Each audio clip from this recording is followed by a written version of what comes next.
Hi everyone, welcome back. I hope everyone is okay.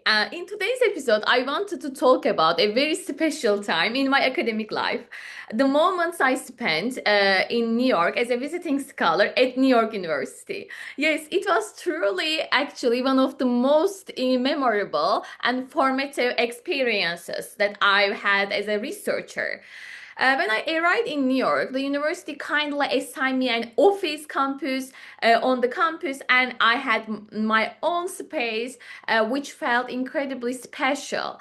I worked there every day, and it quickly became my little academic home in the city. And the location was amazing, actually. The university is right in the heart of Manhattan, next to Washington Square Park. So every day I would walk through the park, see the students and the musicians, the artists, and feel this very unique energy that New York has. It's hard to explain, but the city itself somehow motivates you to think, create, and work. During that time, my life wasn't only about research. I was also exploring the city and trying new things. For example, I signed up for several yoga classes. Yoga has always something I personally enjoy. So being in New York gave me the opportunity to meet different teachers and experience different styles. I even received a few certificates during that time, which was really exciting for me on a personal level. Academically, those months were incredibly productive. At the university, I had the opportunity to collaborate with people in teaching and learning department, including Larissa Guisak. Larissa Guisak was my mentor at that time, and I really appreciate her help.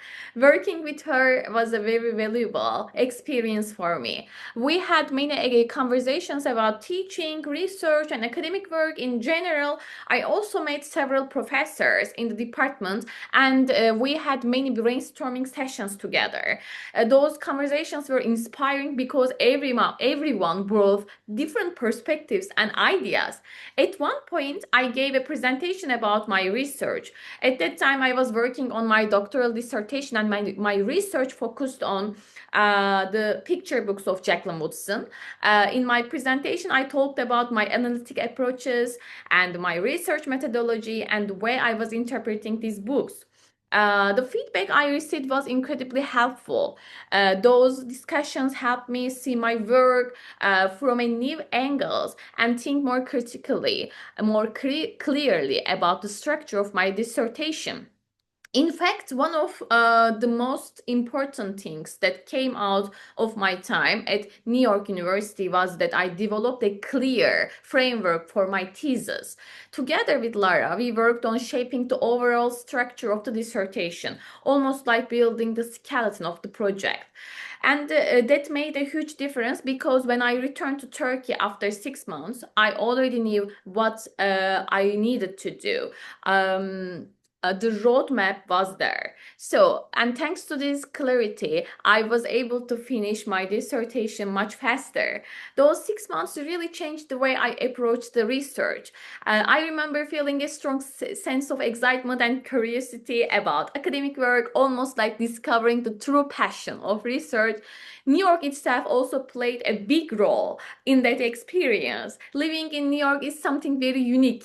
The city is vibrant, inspiring, and full of energy. At the same time, it can be also the exhausting, of course. The pace of life is intense.